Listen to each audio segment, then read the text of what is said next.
ने सबसे पहले हमें दिया है एमआरपी। एमआरपी पे छूट कितनी है 15%, तो इसका सेलिंग प्राइस आ जाएगा। सेलिंग प्राइस कैसे आ जाएगा, तो है 900 में 15% की छूट, 900 में 10% की छूट कितना हो जाएगा 90, 5% कितना हो जाएगा 45, 90 और 45 135। तो 900 में जब हम 135 की छूट देंगे, 100 की छूट दे दिया 800, 35 की और छूट दी तो कितना 765 पे वस्तु क्या हुई है, बिकी है। ये हो गया हमारा बी का सेलिंग प्राइस। ऐसे ही डी क्या है 1200 रुपए में बिकी है और उसका प्रतिशत छूट कितना है 25% है ना। तो 1200 रुपए में 25% की छूट मतलब 300 की छूट, मतलब वस्तु बिकी कितने में है 900 रुपए में बिकी है। और बोला है कि एक में हमें 53% का लाभ है।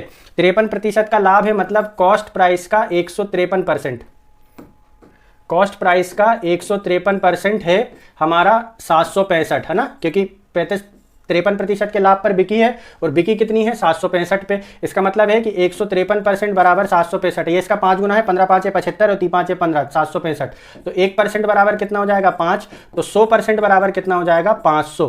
तो यहां से हमें बी का कॉस्ट प्राइस पता चल गया कि कितना है 500 है। इसी तरीके से हम डी का भी निकाल लेते हैं। डी पर कितने प्रतिशत का प्रॉफिट है 80% का प्रॉफिट है, मतलब डी के 180% बराबर कितना है 900। तो ये भी 18 पंजे 90, एक पे कितना हो गया 500, तो एक पे 5 तो 100 पे कितना हो जाएगा 500। तो इसका डी का कॉस्ट प्राइस कितना आया 500 और बी का कॉस्ट प्राइस कितना आया 500। तो दोनों का कॉस्ट प्राइस का योग कितना हो जाएगा 1000 रुपये, डी ऑप्शन में 1000। ठीक है। हेलो फ्रेंड्स, हमारे यूट्यूब चैनल में आपका स्वागत है। आज हम लोग यहाँ पर हमारी जो वन रक्षक, क्षेत्र रक्षक, वन विभाग, प्रहरी, जेल विभाग वाली जो जेल प्रहरी जेल विभाग वाली जो कंबाइंड एग्जाम वाली सीरीज चल रही है, उसकी आज हम 3rd वीडियो लेकर आए हैं। 2 वीडियो हम लोग पहले बना चुके हैं, 2 पेपर मैथ्स के 2 पेपर सॉल्व कर चुके हैं। ठीक है, तो आज ये हम लोग तीसरा पेपर लेकर आए, तीसरी शिफ्ट लेकर आए हैं।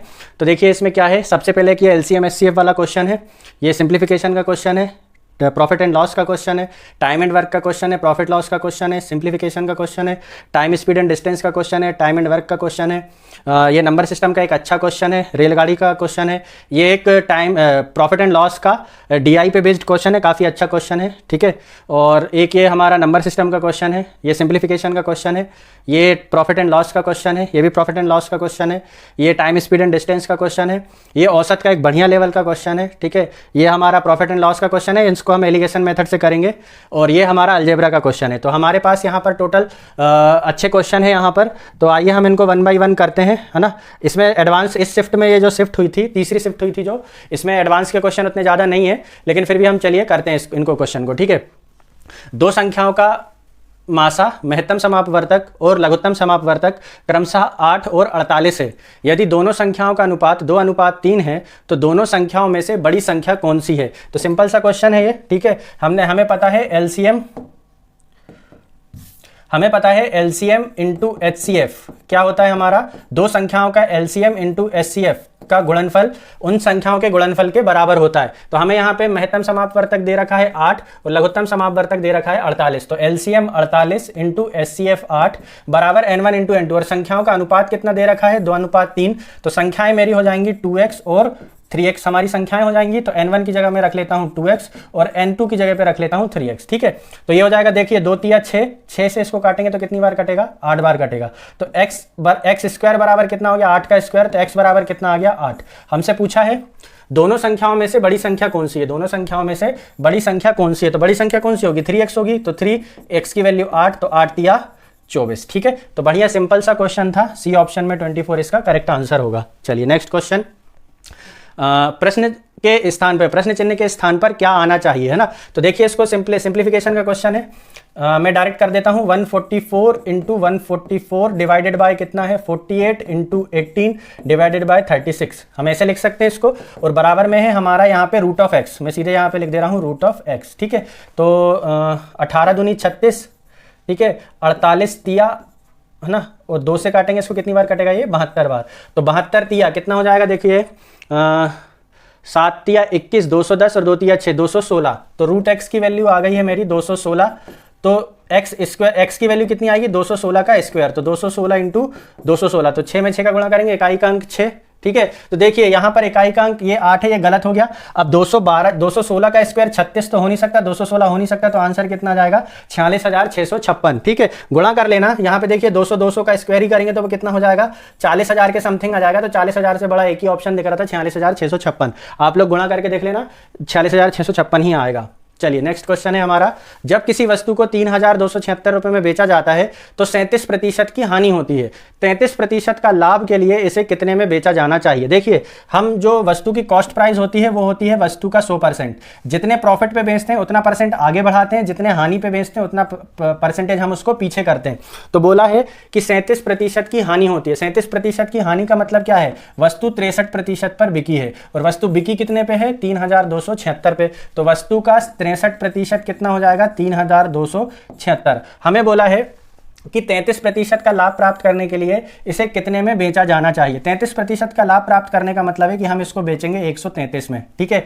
तो ये 7 से कटेगा, देखिए 7 एकम 7, 7 से काट लेते हैं, इसको 9 से काट देता हूँ। 9 से कटेगा कितनी बार, 7 बार, और ये 9 से कटेगा, 9 या 27, बचेंगे 5, 9 छक्का 54, बचेंगे 4, 3, 9 चौके 36, ठीक है, 364 आ गया। और ये देखिए 7 का 133, 7 का कौन सा है, 7 एकम 7, बचेगा 6, 9 7 63, तो मुझे यहाँ पे 19 का गुणा करूंगा तब आएगा 133, और यहाँ पर 19 का गुणा कर लूंगा तो 364 इंटू 19, तो इकाई का अंक 9 चौके 36, इकाई का अंक 6, बहुत 2-3 ऑप्शन है 6 वाले, है ना, तो गुणा ही करना पड़ेगा। तो देखिए 364 में मैं 20 का गुणा कर लेता हूँ तो कितना हो जाएगा, ये 728, है ना, मतलब ये, और 1 का गुणा हमने ज़्यादा कर दिया तो इसमें से 364 माइनस करना पड़ेगा, ठीक है। तो 280 माइनस कर लेंगे 7,000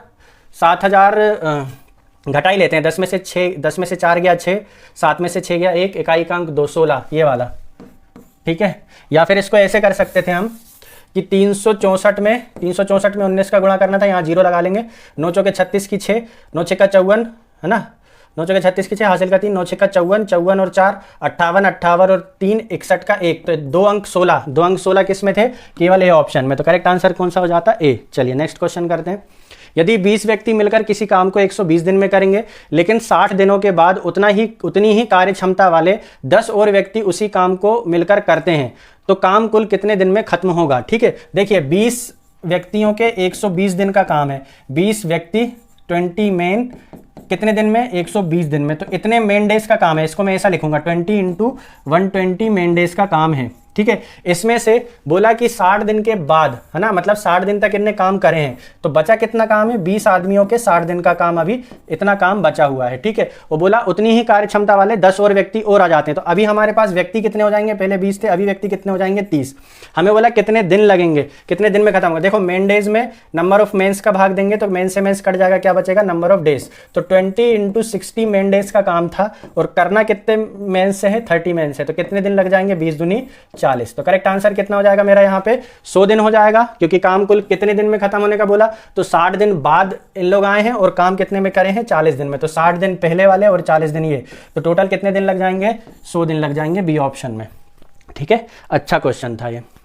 यदि किसी वस्तु का लागत मूल्य उसके अंकित मूल्य का 2/5 है और यदि उसे 10% की छूट पर बेचा जाता है तो लाभ कितना होगा। ठीक है, वस्तु का लागत मूल्य अंकित मूल्य का 2/5 है, तो हम मान लेते हैं कि MRP 2/5 बनाना, 5 से भाग देना है, मतलब मैं बना दूंगा 500, तो कॉस्ट प्राइस कितनी हो जाएगी, 2/5 200। देखिए 500 का 2/5, 5 से काटेंगे कितनी बार कट जाएगा, 100, 100 में 2 का गुणा 200, तो कॉस्ट प्राइस कितनी आ गई 200, MRP हो गई हमारी 500। यदि उसे 10% की छूट पर बेचा जाए तो 10% कितना होगा, 50, 50 की छूट पर बेचोगे तो वस्तु कितने की बिकेगी, 450 की, ये हो गया सेलिंग प्राइस।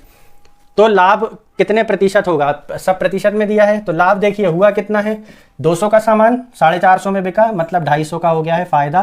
कितने पे हुआ है, 200 पे इंटू 100, कितने का फायदा, कितने पे इंटू 100, तो कितना हो गया ये 125। तो करेक्ट आंसर कितना हो जाएगा, 125% का लाभ, है ना, सिंपल सा क्वेश्चन था ये। और एक सिंप्लीफिकेशन का क्वेश्चन आ गया, देखिए सब में डिवाइड ही है ना। क्वेश्चन है हमारा 3321 डिवाइडेड बाय 9 प्लस, ठीक, 20383 divided by 11 plus 384 divided by 8। ऐसे क्वेश्चन तो आप वीडियो के साथ साथ सॉल्व करते हुए चला कीजिए ना। 9 से काटेंगे, 9 तिया 27, बचेगा 6, 9 छक्का 54, बचेंगे 8, नम्मा 81, तो 369 प्लस 11 से काटो, 11 कम 11, बचेंगे 9, 11 8 88, बचेंगे 5, 11 5 55, बचेगा 3, 11 तिया 33, प्लस 8 से काटेंगे इसको, 8 चौके 32, बचेगा 6, 8 अठैया 64, सबको जोड़ देंगे, 8 3 11, 11 और 9 20, इकाई का अंक 0, इकाई का अंक 0 किस में है, बी ऑप्शन में। तो करेक्ट आंसर कौन सा हो जाएगा, बी 2270, है ना। 18 3 21, है ना, 21 48 52, यही होगा 100, 2201 और 69 2270, 2270। ठीक है, चलिए नेक्स्ट क्वेश्चन करते हैं। एक विद्यार्थी 8 किलोमीटर प्रति घंटा की गति से साइकिल चलाता है और अपने विद्यालय 2.5 मिनट देरी से पहुंचता है। अगले दिन वह अपनी गति को बढ़ाकर 10 किलोमीटर प्रति घंटा कर देता है और 5 मिनट पहले विद्यालय पहुंच जाता है। उसके घर से विद्यालय कितना दूर है? हमें यह बताना है कि घर से विद्यालय की दूरी कितनी है। ठीक है, तो हमें क्या, देखिए जैसे मान लो कि उसको 10 बजे स्कूल पहुंचना था, ठीक है, और जब वो 8 किलोमीटर की गति से चल रहा है तो कितना 2.5 मिनट देरी से पहुंच रहा है, मतलब 10:02:30 पे पहुंच रहा है ना। 2.5 मिनट ये हो गया ना ज़्यादा। और एक बार वो कब पहुंच रहा है? जब वो उसने गति बढ़ा के कर दिया अपनी 10 किलोमीटर, तो वो 5 मिनट पहले पहुंच जा रहा है, मतलब कितना 9:55 पर पहुंच जा रहा है। तो समय में कितना का अंतर आ रहा है? 5 का यहाँ और 2.5 का यहाँ, मतलब कितने 7.5 मिनट का अंतर आ रहा है ना। तो हम देखेंगे यहाँ पे, देखो उसने स्पीड का रेशियो कितना है उसका 8 और 10, तो टाइम का रेशियो कितना हो जाएगा 10 और 8। तो टाइम देखिए कितना कम हुआ रेशियो में, 2 रेशियो कम हुआ, और टाइम कम कितना हुआ इस कंडीशन से इस कंडीशन में 7.5। ठीक है, हमसे क्या पूछा है? 2 पे वैल्यू आ गई है 7.5। हमसे पूछा है कि उसके घर से विद्यालय कितना दूर है, तो हम इससे निकाल लेते हैं। देखिए 10 किलोमीटर प्रति घंटे की रफ्तार से निकाल लेते हैं कि 10 किलोमीटर प्रति घंटे की रफ्तार से 8 रेशियो में वो पहुंच रहा है। 8 रेशियो का मतलब देखिए 2 पे कितना है 7.5, तो 8 पे कितना हो जाएगा 15 दूनी 30, तो 30 मिनट में, है ना, 30 मिनट में 10 की स्पीड से, 10 की स्पीड का मतलब क्या है 10 किलोमीटर प्रति घंटा, मतलब 10 किलोमीटर 60 मिनट में, तो 30 मिनट में कितना 5 किलोमीटर, है ना, आधे समय में आधा, तो कितना हो गया 5 किलोमीटर। तो करेक्ट आंसर यहाँ पे कितना हो जाएगा 5 किलोमीटर। ए किसी कार्य को 20 दिन में, बी इस कार्य को 15 दिनों में और सी इसे 12 दिनों में पूरा कर सकता है। बी और सी कार्य शुरू करते हैं लेकिन उन्हें 5 दिनों के बाद कार्य छोड़कर जाना पड़ता है। शेष कार्य ए द्वारा किया जाता है, तो ए अकेले कितना कार्य करता है? ठीक, हाँ, क्वेश्चन हम कर देते हैं। ए करता है 20 में, अच्छा क्वेश्चन है, बी करता है 15 में और सी करता है 12 में। तो एलसीएम आ गया 60, इसकी हो गई 3, इसकी हो गई 4 और इसकी हो गई 5 यूनिट। ठीक, काम देखिए हो कैसे कैसे रहा है। जैसे मान लो यहाँ शुरू होकर यहाँ काम खत्म हो रहा है, तो बोला ए बी और सी कार्य शुरू करते हैं लेकिन 5 दिन बाद। जैसे मान लो यहाँ से यहाँ तक 5 दिन है और शुरू किसने किया? बी और सी ने काम शुरू किया और 5 दिन बाद उनने काम छोड़ दिया। उसके बाद ये जो बचा हुआ काम है ये किसने किया है? ए अकेले ने किया है। ठीक है, तो यही पूछा है कि ए अकेले के द्वारा कितना कार्य करता है, ए अकेला कार्य कितना करता है। तो देखिए बी और सी एक दिन में कितनी यूनिट कर रहे हैं 9, तो 5 दिन में कितनी कर देंगे 45, है ना। एक दिन में 9 करते हैं तो 5 दिन में कितनी कर देंगे 45। तो बची हुई 15 यूनिट किसने किया है? ए ने किया है। और पूरा काम कितना है 60, तो ए ने यही पूछा कि कितना काम किया, 1/3, 1/5, 1/4, 1/6। तो काम किया कितना 15, कितने में से 60 में से, तो 15 एकम 15, 15 चौके 60, कितना काम किया उसने 1/4। तो करेक्ट आंसर कितना हो जाएगा 1/4। चलिए नेक्स्ट क्वेश्चन करते हैं। हाँ देखिए ये एक अच्छा क्वेश्चन है। यहाँ पे हमें दो संख्याएं दी हुई हैं। पूछा है कि -416 टू द पावर 37 धनात्मक है। सेकेंड एक स्टेटमेंट दी हुई है -235 टू द पावर 102 ऋणात्मक है ना। 456 की घात 37 और 235 की घात 102। देखिए जो इकाई का अंक जैसे मान लो मेरा 1 है और ये माइनस लगा हुआ है, अगर यहाँ पे मैं पावर लिखूँ 5, ठीक है, तो क्या होगा देखिए -1 × -1 × -1 × -1 ये हो गए 5।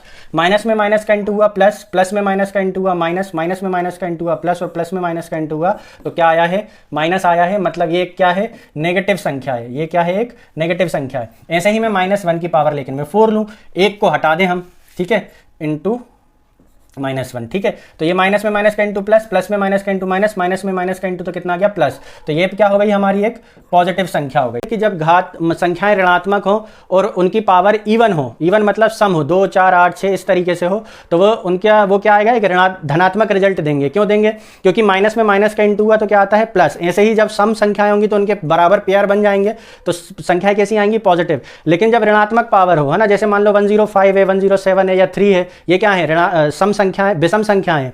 ऋणात्मक पावर में अगर विषम संख्या हो तो वो कैसी हो जाती है ऋणात्मक हो जाती है। जैसे ये 5 में क्या आया था नेगेटिव और 4 में क्या आया है पॉजिटिव। तो यहां पर अगर हम अपना क्वेश्चन देखें तो यहां पे जो पावर है, यहां पे हमें पावर कितनी दी हुई है 37, जो क्या है एक ऑड नंबर है। तो ऑड नंबर है तो ये क्या आएगा ऋणात्मक आएगा। इसमें क्या बोला है धनात्मक, तो ये स्टेटमेंट क्या हो गई, स्टेटमेंट हमारी गलत हो गई। और ऐसे ही देखिए यहां पे हमारी पावर कितनी है 102 है, तो 102 क्या है एक सम संख्या है, तो सम संख्या में क्या आएगा धनात्मक आएगा, जबकि इसमें क्या लिखा है ऋणात्मक। तो ये वाली स्टेटमेंट भी क्या हो गई गलत हो गई। तो करेक्ट आंसर इसका क्या बनेगा ए ऑप्शन, ना तो 1 और ना ही 2, दोनों स्टेटमेंट क्या है हमारी गलत है। जबकि इसमें क्या बोला है कौन सा कथन सत्य है? तो दोनों कथन असत्य हैं हमारे। चलिए, एक 280 मीटर लंबी रेलगाड़ी 60 किलोमीटर प्रति घंटा की गति से चल रही है।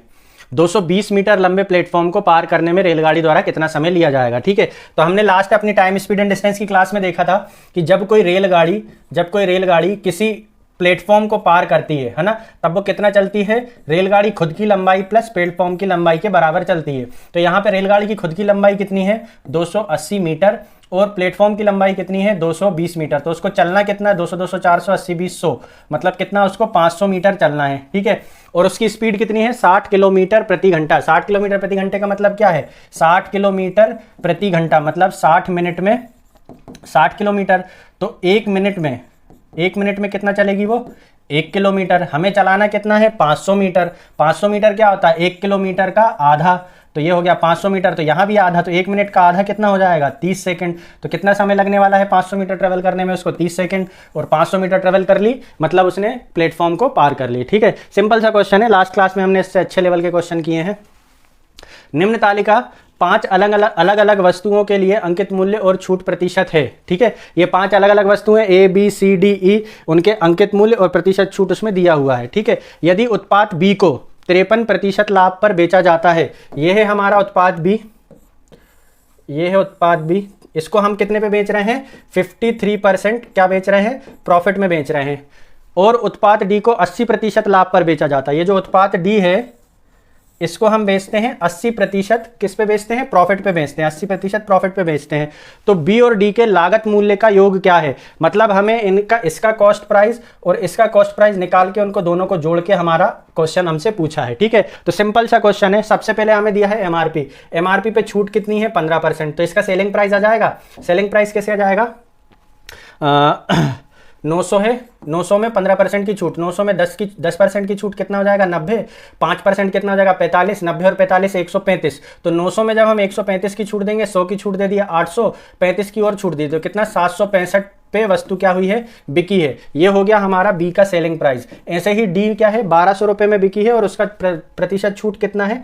25% है ना। तो 1200 रुपये में 25% की छूट मतलब 300 की छूट, मतलब वस्तु बिकी कितने में है? 900 रुपये में बिकी है। और बोला है कि एक में हमें 53% का लाभ है। 53% का लाभ है मतलब कॉस्ट प्राइस का 153%, कॉस्ट प्राइस का 153% है हमारा 765 है ना, क्योंकि 53% के लाभ पर बिकी है और बिकी कितनी है? 765 पे। इसका मतलब है कि 153% बराबर 765। ये इसका 5 गुना है, 15 5 75 और 3 5 15, 765। तो 1% बराबर कितना हो जाएगा? 5। तो 100% बराबर कितना हो जाएगा? 500। तो यहाँ से हमें बी का कॉस्ट प्राइस पता चल गया कि कितना है? 500 है। इसी तरीके से हम डी का भी निकाल लेते हैं। डी पर कितने प्रतिशत का प्रॉफिट है? 80% का प्रॉफिट है। मतलब डी के 180% बराबर कितना है? 900। तो ये भी 18 पंजे 90, एक पे कितना हो गया? 500। तो एक पे 5, तो 100 पे कितना हो जाएगा? 500।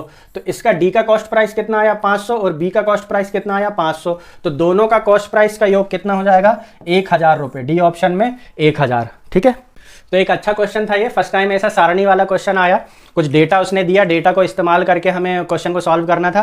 तो बच्चे इसको क्या देख के ही घबरा जाते कि अरे ये तो इतना सारा डेटा दिया, इसको कैसे सॉल्व करेंगे? तो करना कुछ नहीं, हमारे बेसिक कॉन्सेप्ट क्लियर होना चाहिए, तो क्वेश्चन ऑटोमेटिक हम सॉल्व कर लेते हैं, जैसे अभी हमने किया।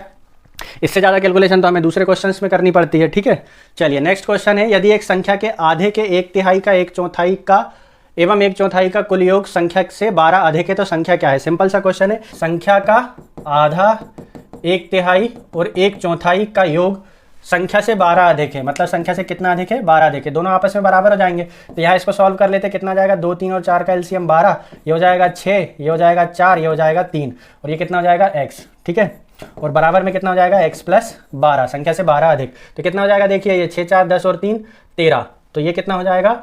13x के बटे में 12, 13x के बटे में 12, और ये x को हम यहाँ ले आएंगे तो कितना हो जाएगा? -x, और बराबर में कितना बचेगा? 12। तो कितना हो जाएगा? 12 में x का गुणा करेंगे तो 12x, और 12x में से 13x में से 12x जाएंगे तो कितना बचेगा? x, और ये 12 का गुणा यहाँ नीचे जो 12 आएगा 12 में कर लेंगे तो कितना हो जाएगा? 144। तो हमें क्या पूछा है? संख्या क्या है? तो संख्या क्या है? 144। करेक्ट आंसर कितना हो गया? 144। चलिए, ये एक सिंप्लीफिकेशन का क्वेश्चन है।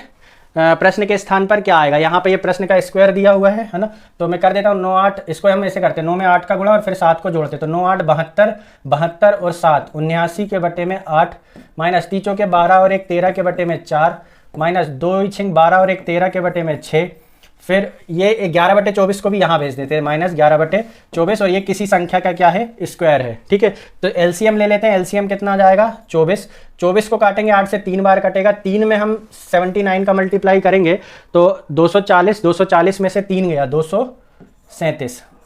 ठीक है, माइनस 4 से काटेंगे 6 बार, 13 छिंग 78, 6 से काटेंगे 4 बार, 13 चौके 52, 24 से काटेंगे 1 बार, 1 में 11 का गुणा 11, और बराबर में क्या है, ये किसी का स्क्वायर है। ठीक है, तो देखिए ये कितना हो जाएगा, 78 और 2 हो जाएंगे 80, 80 5 130, 130 और 11 130 और 11 141, 141 में से 237 घटना है, तो 37 4 मतलब 96 आ जाएगा ऊपर, और नीचे कितना बचेगा 24, और बराबर में ये किसी संख्या का स्क्वायर है, तो 24 चौके 96, तो एक्स स्क्वायर बराबर कितना आ गया 4, तो एक्स बराबर कितना आ गया 2। ठीक है, तो क्वेश्चन मार्क का मान कितना आ गया है हमारा 2, तो करेक्ट आंसर कितना हो जाएगा 2। चलिए नेक्स्ट क्वेश्चन करते हैं। एक व्यक्ति अपनी वस्तु को इनके क्रय मूल्य से x% बढ़ाकर अंकित करता है और अंकित मूल्य पर 30% की छूट देता है। यदि उसका लाभ 12% है तो x का मान ज्ञात कीजिए। ठीक है, कितना बढ़ा के अंकित किया है हमें ये पता करना है। तो जैसे हम मान लें कि कॉस्ट प्राइस हमारा 100 रुपये है, ठीक, और उसका लाभ कितना है 12%, मतलब वो बेचेगा कितना में 112 में, और ये 112 आएगा कब, एमआरपी पे छूट देने के बाद, और एमआरपी पे छूट कितनी है 30%, मतलब एमआरपी के 70% पर वस्तु बिकती है, और वस्तु बिकती कितने में है 112 में, तो कितना होता है 16 7 112 होता है, 7 से काटा 10 बार, 7 से काट हाँ 7 से काटा 10 बार, 7 एकम 7, 7 छिंग 42, फिर 10 का गुणा कर लें तो वस्तु कितनी की हो गई 160 की, है ना। तो एमआरपी कितनी हो गई 160। तो बोला है कि x% बढ़ाकर अंकित किया है, और x का मान, तो देखिए 100 का सामान था और एमआरपी कितनी आई है 160, तो कितना बढ़ा के अंकित किया 60, कितने से 100 से, इंटू 100, है ना। तो 100 मानने का फायदा ये रहता है, डायरेक्ट लिखेंगे हम, इसका 1% एक है तो 60 बढ़ाया है, तो 60 कितना होगा 60%, तो करेक्ट आंसर कितना हो जाएगा 60। चलिए नेक्स्ट क्वेश्चन करते हैं। एक दुकानदार ने 40 रुपये में 16 की दर से पेन खरीदे और उन्हें 40% के लाभ पर बेचा। उसे ग्राहक को 28 रुपये में कितने पेन बेचने चाहिए। ठीक है, देखिए 16 पेन कितने के बेचा उसने, 40 के पेन खरीदे हैं। ठीक है, ये हो गया 16 पेन का कॉस्ट प्राइस, और उसे कितना प्रॉफिट कमाना है 40% प्रॉफिट कमाना है, तो बेचेगा कितने में 16 पेन 40 रुपये, 40% बढ़ा के 10% 40% 16 बढ़ा के मतलब कितना 56 रुपये में वो पेन को बेचेगा 16 पेन। ठीक है, तो जब उसे 28 रुपये में कितने पेन बेचना चाहिए, तो जब 56 रुपये में 16 पेन बेच रहा है तो 28 रुपये में कितने पेन बेचेगा 8 पेन बेचेगा, तो करेक्ट आंसर कितना हो जाएगा यहाँ पे मेरा 8। चलिए नेक्स्ट क्वेश्चन करते हैं। एक व्यक्ति ने गांव से बस स्टॉप की यात्रा 15 किलोमीटर प्रति घंटे की दर से तय की और 4 किलोमीटर प्रति घंटे की दर से वापस आया। यदि पूरी यात्रा 3 घंटे 48 मिनट लगे हों तो उस गांव से बस स्टॉप की दूरी क्या है। इनको देखो 2-3 तरीके से कर सकते हैं, लेकिन मेरे को सिंपल सा दिख रहा है कि मान लो कि उसके गांव से बस स्टॉप की दूरी कितनी है x, और x दूरी को उसने 15 किलोमीटर की यात्रा से तय किया, तो दूरी बटे 4 बराबर हो गया समय। फिर वापस आते समय इसी दूरी को उसने कितने से तय किया है 4 से, तो दूरी बटे 4 बराबर आ गया समय। तो ये हो गया जाने का समय, ये हो गया वापस आने का समय, तो और ये हो जाएगा उसका कुल समय, और कुल समय लगा कितना है 3 घंटा 48 मिनट, मतलब 3 घंटा पूरे। देखिए 48 मिनट मतलब कितना 12 मिनट का 4 गुना होता है 48 मिनट, और 12 मिनट क्या होता है 1 घंटे का 5वां हिस्सा, 60 का 5वां हिस्सा है 12, तो 1/5 घंटा होता है 12, और 48 मिनट कितना हो जाएगा 4/5, तो टोटल कितना समय लगा है 3 सही 4/5, 3 सही 4/5, तो 3 5 15, 15 और 4 19/5 घंटे लगे, तो ये हो गया हमारा कुल समय। ठीक है, तो बस इसको सॉल्व कर लेते हैं। कितना हो जाएगा एलसीएम 60, 15 से काटेंगे 4 बार 4x, 4 से काटेंगे 15 बार 15x, बराबर में कितना हो जाएगा 19 के बटे में 5 से काट दो इसको 12 बार, 15 4 19 से 19 कट जाएगा, यहाँ क्या बचेगा केवल x, तो x बराबर कितना आ जाएगा 12। तो हमने दूरी मानी थी 12, तो दूरी कितनी आ गई है 12। चलिए नेक्स्ट क्वेश्चन करते हैं। उत्पादों PQR का औसत 360 है, 4 उत्पादों PQRS का औसत 320 है, 4 उत्पादों QRST का औसत 300 है, T का मूल्य S के मूल्य से 50 अधिक है, उत्पाद P का मूल्य क्या होगा। ठीक है, देखिए सिंपल सा क्वेश्चन है ये, बस इसको अगर आप बेसिक से करोगे तो कैलकुलेशन ज़्यादा हो जाएगी। जो हमारा तरीका है जैसे हम लोग करते आए हैं उससे करेंगे तो थोड़ा सा सोचना पड़ेगा, लेकिन आंसर जल्दी आएगा। देखिए PQR का औसत कितना है 360, अब इसमें बोला हमें कि PQR और S इनका औसत कितना है 320 है। तो यहाँ पे देखिए क्या हुआ, जब हमने ये 3 का औसत 360 था, एक व्यक्ति S और शामिल हो गया तो औसत कितना हो गया है 320। तो ये जो व्यक्ति है इसने इस औसत के 320 से इन के कितने 40 40 40 है ना, क्योंकि औसत कितना था 360 और अब औसत कितना हो गया 320। तो इसने 320 360 नहीं लाया, उसने क्या किया है कम लेकर आया है। तो कितना कम लेकर आया है औसत में, इन तीनों के 40 40 और कम कर दो तो कितना 120 कम कर दो, तो टोटल इसने कितना लेकर आया है 200 लेकर आया है एस ने।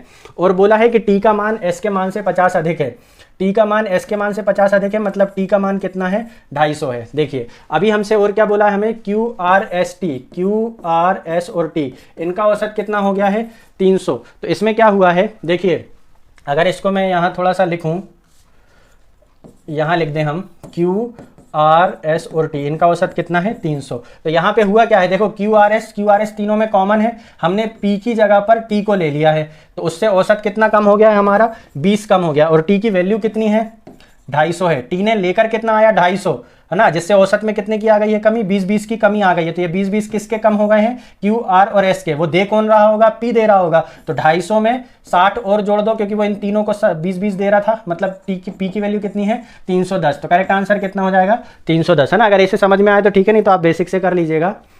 नेक्स्ट क्वेश्चन है हमारा, 91 रुपये प्रति केजी मूल्य की चीनी को 63 रुपये प्रति केजी के मूल्य वाली चीनी के साथ किस अनुपात में मिश्रित किया जाना चाहिए ताकि मिश्रण को 87 रुपये प्रति केजी की दर से बेचकर 16% का लाभ हो सके। ठीक है, अच्छा क्वेश्चन है, ये होगा एलिगेशन से, लेकिन इसमें एक बेसिक चीज़ जुड़ी हुई है, वो ये है कि देखिए यहाँ पर जो 91 रुपये प्रति केजी वाली चीनी है, ये चीनी का क्या है कॉस्ट प्राइस। ये 63 रुपये प्रति केजी वाली जो चीनी है, ये क्या है चीनी का कॉस्ट प्राइस। और यहाँ पे जो 87 रुपये प्रति केजी वाली को क्या बोला है बेचकर, मतलब ये क्या है सेलिंग प्राइस है, किसका मिश्रण का। तो हमें पहले क्या निकालना पड़ेगा मिश्रण का कॉस्ट प्राइस, क्योंकि जब भी हम मिश्रण बनाते हैं तो हम कॉस्ट प्राइस से मिला के मिश्रण का कॉस्ट प्राइस और फिर उसको एलिगेशन हम लगाते हैं। ठीक है, तो यहाँ पर हमें पहले दिया हुआ है 87 रुपये प्रति केजी बेचकर कितने का प्रॉफिट हो रहा है उसको 16% का। तो 116 पे वैल्यू कितनी है 87 है, तो 87 किससे कटेगा 29 दिया 29 चौके है ना, तो 4 पे वैल्यू कितनी हो गई 3, तो 29 से काट दिया 4 बार, 29 से काट दिया 3 बार, फिर 25 का गुणा तो यहाँ हो गया 100, यहाँ 25 का गुणा हो गया तो कितना आ गया 75।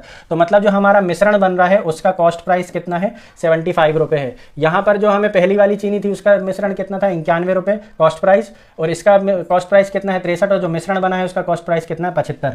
तो 91 में से 75 गया तो बचा 16, 75 में से 63 गया तो कितना बचा 12, 4 तिया 12, 4 चौके 16। तो क्या अनुपात बना 3:4। तो करेक्ट आंसर कितना हो जाएगा 3:4। ठीक है, तो मिश्रण के क्वेश्चन को सॉल्व करते समय हमेशा ये ध्यान रखना है, यहाँ पर हम ये गलती कर देते हैं बच्चे कि 91 63 और दोनों को मिला के कितना बना दिया 87। तो यहाँ कितना आ गया 4 और यहाँ कितना हो गया ये 14। तो क्या अनुपात बन गया 14:4। ठीक है, तो वो गलत हो जाएगा। अब इसी को काट के वो लिख देगा 2 और कितना 7। तो 2 और 7 मिल रहा है क्या, नहीं मिल रहा, लेकिन कई बार एग्जामिनर 2 और 7 भी ऑप्शन में रख देते हैं ताकि बच्चा गलत करे और खुश होकर घर जाए। ठीक है, चलिए नेक्स्ट क्वेश्चन करते हैं। हाँ, ये अलजेब्रा का क्वेश्चन है, a + b ratio b + c ratio c + a बराबर 6:7:8 और a + b + c बराबर 14 है, तो c का मान ज्ञात कीजिए। ठीक है, तो हम लिख लेते हैं, यहाँ पर हम लिख लेते हैं a + b बराबर 6x, b + c बराबर ये कितना हो जाएगा 7x और c + a बराबर लिख लेंगे हम 8x, क्योंकि ये अनुपात में थे तो अनुपात क्या होंगे आपस में ये बराबर बराबर होंगे है ना। तो a + b की वैल्यू 6x, b + c की 7x और c + a की 8x। अब तीनों को जोड़ दें, तो तीनों को जोड़ देंगे तो a और a कितने हो जाएंगे 2a, b और b को जोड़ेंगे 2b और c को जोड़ेंगे 2c, तो 2 कॉमन लेके a + b + c और बराबर में कितना हो जाएगा 6 7 13 8 21x। तो यहाँ पे हमें पता चलेगा कि a + b + c की वैल्यू कितनी आई है 21x के बटे में 2।